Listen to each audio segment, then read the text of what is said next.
Allez, c'est parti pour la petite dégustation à l'aveugle de fin d'année. Je rappelle le concept, je reçois 4 paquets de café sans aucune information. Ils sont seulement numérotés de 1 à 4 et puis c'est tout.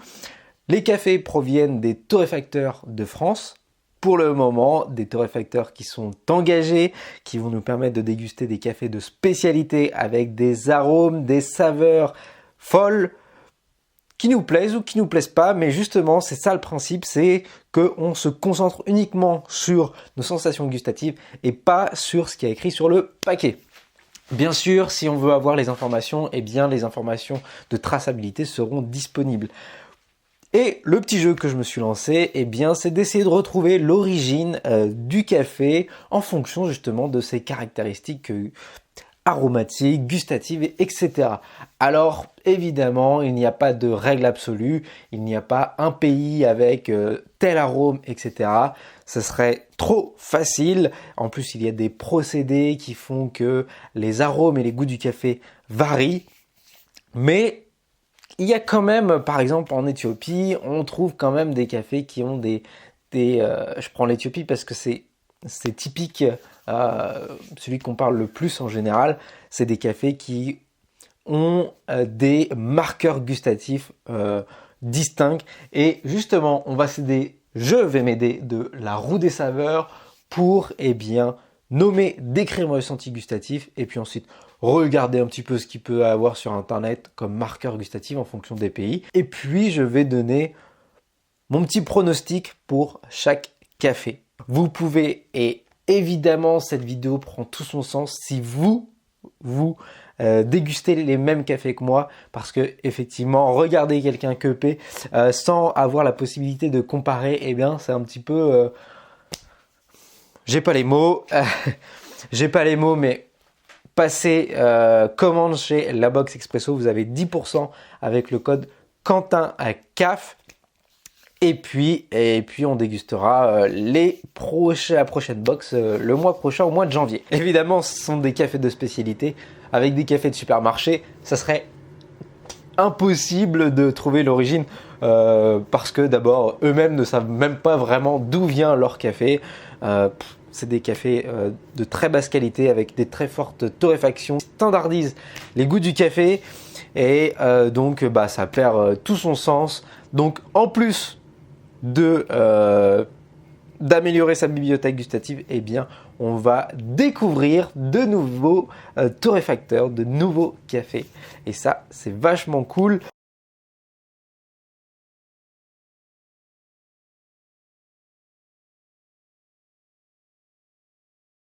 Toujours utiliser de l'eau filtrée, une eau type carafe Brita, ça fonctionne très bien. Ou sinon de la Volvic en bouteille pour bien polluer la planète. Mais bon, de toute manière, la consommation de café, c'est pas ce qu'il y a de plus écologique. Oh là là là là, je sens que ce cupping va être dingue. Je sens des arômes qui se dégagent là. J'ai déjà quelques idées des pays qui peuvent correspondre à ces cafés. Rien connaît. C'est dire si j'ai du flair. Alors pour chaque café, eh bien je vais évaluer, décrire un petit peu ce que je ressens. 1, au niveau du nez, juste avec mon nez. 2, je vais donner l'acidité, un niveau d'acidité, si c'est acide ou si c'est pas acide. Le corps, si c'est lourd en bouche. La douceur, si c'est un café qui est plutôt doux ou non. Et enfin, je vais décrire les arômes et c'est là aussi que la roue des saveurs va nous aider. Alors on dit la roue des saveurs, mais c'est peut-être en fait la roue des arômes où en gros ça regroupe, alors pas la totalité, mais c'est une aide pour essayer de nommer des sensations, des arômes qu'on retrouve. Voilà, il est très difficile de décrire un arôme, alors on va le comparer avec un fruit, un légume, quelque chose qu'on connaît déjà. Si vous voulez avoir plus de précision concernant la préparation d'un cupping, je vous conseille la vidéo que j'ai tournée avec William Betus des Les Cerises du Café, où on vous explique, où il nous explique comment préparer un cupping et c'est quoi l'intérêt de faire un cupping. On va se rapprocher le plus près possible de la tasse et on viendra vraiment plonger le marc en fond de tasse et essayer de sentir en olfaction directe déjà les premiers arômes qui vont se dégager. Ok. Ah, c'était là, mais aucun sponsor. Aucun sponsor, je l'enlève. Aucun sponsor, sauf écolecafé.com, parce que ce sont mes cafés que vous retrouvez dans la boutique écolecafé.com. Allez, c'est parti, on va casser la croûte. Alors, 1, 2, 3 et 4. Il est facile parce qu'il est très odorant, très floral. Ouais, ça donne déjà de très bonnes indications sur l'origine du pays. L'origine du café, pardon. Alors là, on a un café qui est un peu plus, on va dire, standard. Moins marqué. Au nez, quelque chose de odeur de café, peut-être un peu de céréales. Voilà, quelque chose un peu peut-être boisé aussi. Celui-ci aussi, il est intéressant, il est différent des autres. Donc là, je parle du troisième. On a un café qui, moi, me fait penser un petit peu à du vin chaud. Voilà.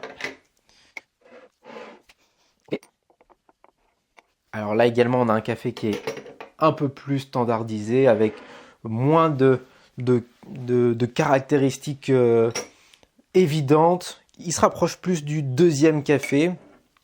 On est sur des notes au nez plutôt, je sais pas si c'est caramel ou si c'est, mais quelque chose de chocolat, voire cacao, et peut-être même un peu caramel. Alors je vais enlever, hop, j'enlève tout ce qui est la mousse de café et pas la mousse de canard.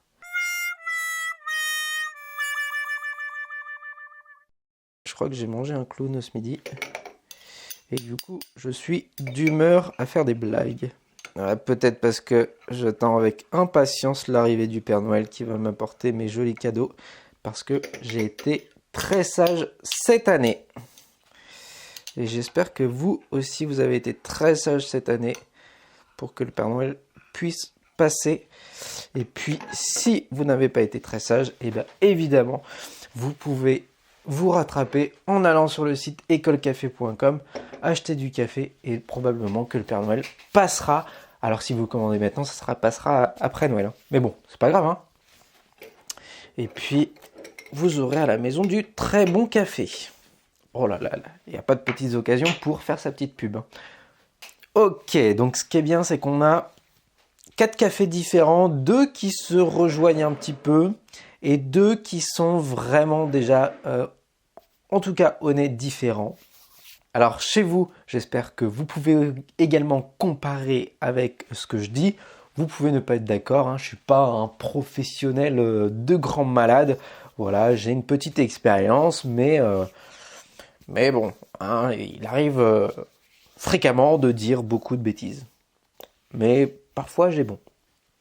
Intéressant ces cafés. Ce que je vais faire, je vais les goûter, je vais noter mon ressenti gustatif et puis je vais vous débriefer tout ça. Voilà, ça va vous permettre bien, de comparer ce que vous avez goûté.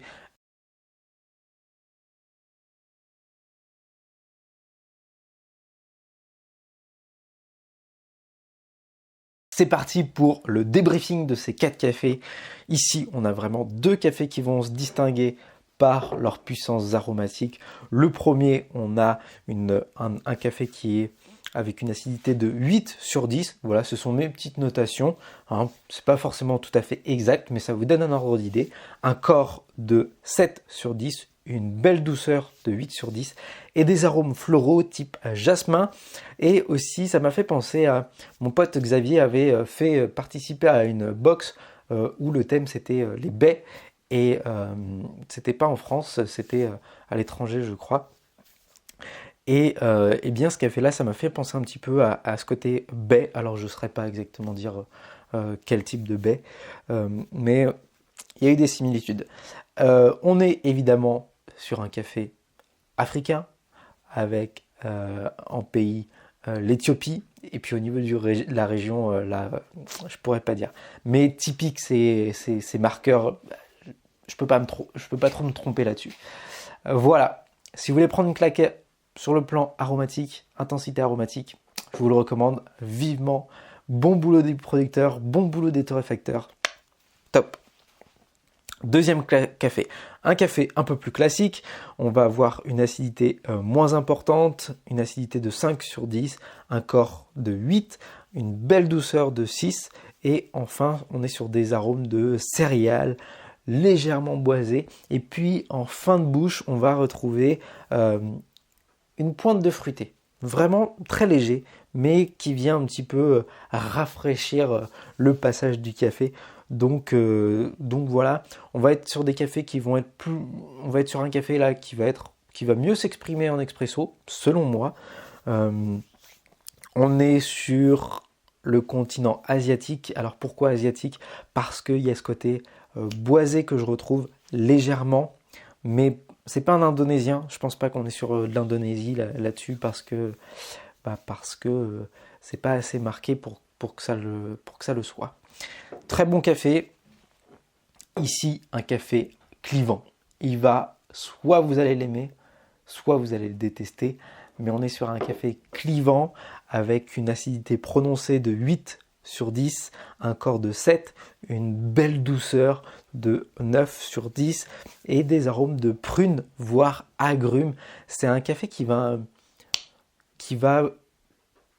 vous marquer dès que vous allez le prendre en bouche, vous allez faire comme ça. Un peu comme la sensation, vous voyez les bébés qui croquent dans des citrons, faire comme ça. Et bah, typiquement ce café-là, ça va vous faire cette sensation-là. Alors en café filtre, pour moi il va mieux s'exprimer et en expresso ça peut être à double tranchant. On est sur un café qui nous vient, selon moi, d'Afrique, de Tanzanie. Alors, c'est vrai que je dis des pays, etc., des choses comme ça, mais en fait, à force de goûter des cafés, il y a des caractéristiques gustatives qui ressortent et des marqueurs de certains pays. Alors, c'est pas tout le temps vrai.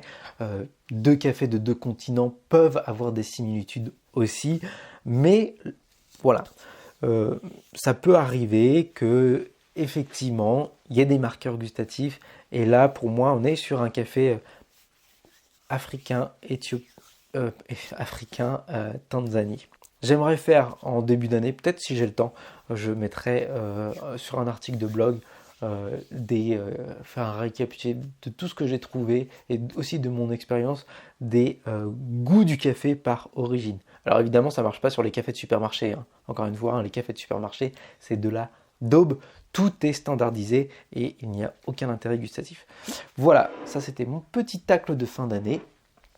Et enfin, le quatrième café qui se rapproche du deuxième. Hein, on est sur un café qui va être quand même un petit peu plus acide que celui-ci. J'ai mis une acidité de 6 sur 10, un corps de 8, une belle douceur de 8. Et on est sur des arômes un peu plus standards qui va convenir à la majorité des personnes. Voilà, souvent quand on débute dans le café de spécialité, ce genre de café peut être très apprécié. On va avoir des arômes de chocolat, de noix et j'ai mis aussi de sucre roux. Voilà, on est sur le continent Amérique du Sud, selon moi, je peux me tromper, mais typiquement c'est un café qui se rapproche des cafés brésiliens et en pays, je pourrais dire Brésil, mais bon, ça fait plusieurs fois que je dis Brésil quand même dans les dégustations à l'aveugle, donc ça m'embête de redire Brésil, mais typiquement on est là-dessus. Voilà, et j'espère que vous avez été sage et que le Père Noël va passer pour vous, mais si ce n'est pas le cas, eh bien vous pouvez vous rattraper en passant sur écolecafé.com. Acheter du bon café, ça arrivera après Noël, mais en tout cas, vous aurez les papilles qui seront ravis. Et puis évidemment, si vous voulez déguster à l'aveugle comme moi, et puis pouvoir comparer un petit peu ce que je dis des cafés, eh bien, inscrivez-vous à la box expresso.fr. Vous avez 10% de remise avec le code Quentin. CAF. Je vous souhaite de belles fêtes de fin d'année, je vous souhaite de bons cafés et je vous dis à l'année prochaine. Ciao!